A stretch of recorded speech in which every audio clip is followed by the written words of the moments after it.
Student, इस video के अंदर हम एक्सरसाइज 1.4 का क्वेश्चन नंबर 12 करेंगे। State whether the following are true and false.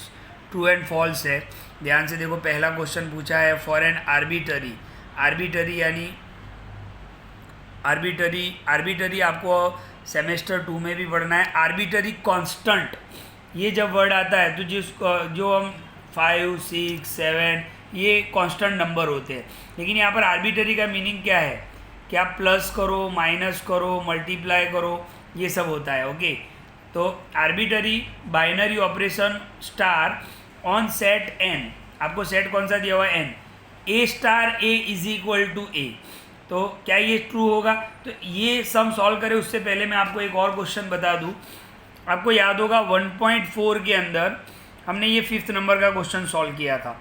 ध्यान से देखो, क्वेश्चन हमारा क्या था कि हमें चेक करना था कि डिटरमाइन वेदर और not each of the definition of star given below gives a binary operation. क्या बाइनरी ऑपरेशन है या नहीं है? तो आपने देखा था कि ए स्टार बी, देखो ये ए है, ये बी है, तो ये यस आ रहा था, राइट, कि ये मतलब जो स्टार है वो बाइनरी ऑपरेशन है। तो यहाँ पर क्या है, ए स्टार बी पर ए आंसर आ रहा है। अब यहाँ पर देखो ए स्टार ए पर ए, तो ये स्टेटमेंट फॉल्स होगा क्योंकि सेम नंबर पे सेम आंसर कभी नहीं आएगा। मैं आपको समझाऊं कैसे।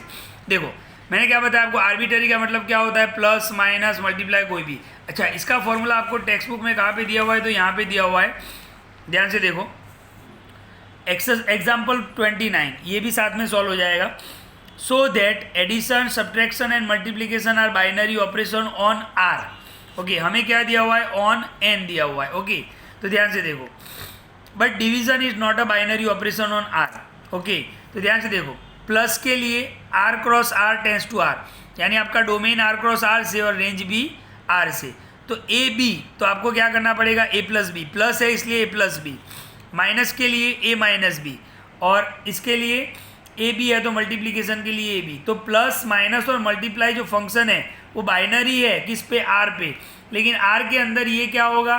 डिवीज़न के अंदर ये फंक्शन नहीं होगा। क्यों? क्योंकि ए अपन बी क्यों पॉसिबल नहीं होगा? कि मान लो कि अगर बी की वैल्यू 0 हो गई तो वो डिफाइंड ही नहीं होगा, राइट। तो यहाँ पे लिखा हुआ है कि ए अपन बी यानी डिवीज़न जो है वो not a function, hence not a binary operation. तो यहाँ पर आपने देखा कि प्लस का मतलब क्या होता है कि ए बी, तो ये दोनों का प्लस। तो इसी तरीके से ए, तो हमें क्या लेना पड़ेगा? a प्लस ए लेना पड़ेगा। ओके, तो ध्यान से देखो, मैंने यहाँ पे a की वैल्यू कितनी ले ली है? 2, तो a स्टार ए, तो हमें a प्लस ए करना पड़ेगा।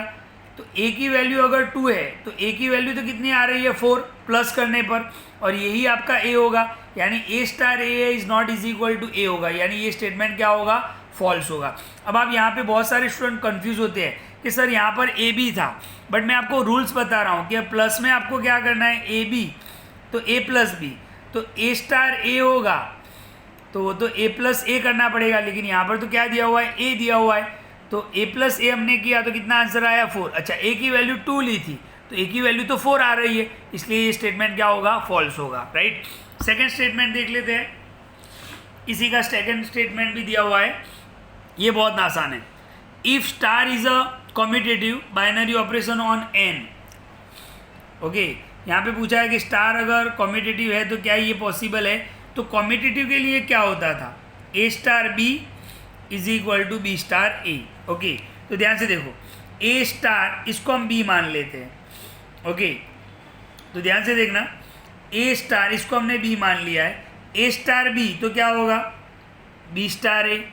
ओके, और यही चीज़ दिया हुआ है, देखो बी स्टार सी को हम सी स्टार बी भी तो लिख सकते हैं, और ए, यानी ये दोनों क्या है? इक्वल है, यानी ये स्टेटमेंट क्या है? ट्रू है। तो यहाँ पर हमें, अब बहुत सारे स्टूडेंट यहाँ पे सोचते हैं कि सर ये एसोसिएटिव के लिए नहीं पूछा है आपको, किसके लिए पूछा है? कम्यूटेटिव में क्या होता है? A star B is equal to B star A. तो ए इसको हमने बी मान लिया, तो ए स्टार बी को हम क्या लिखेंगे? बी स्टार ए। बी क्या था? B star c. B star c को हम क्या लिख सकते हैं? सी स्टार बी लिख सकते हैं। तो ये दोनों चीज़ यहाँ पर इक्वल हो रही है, यानी ये स्टेटमेंट क्या है? ट्रू है। ओके, तो ये था क्वेश्चन नंबर 12 1.4 का।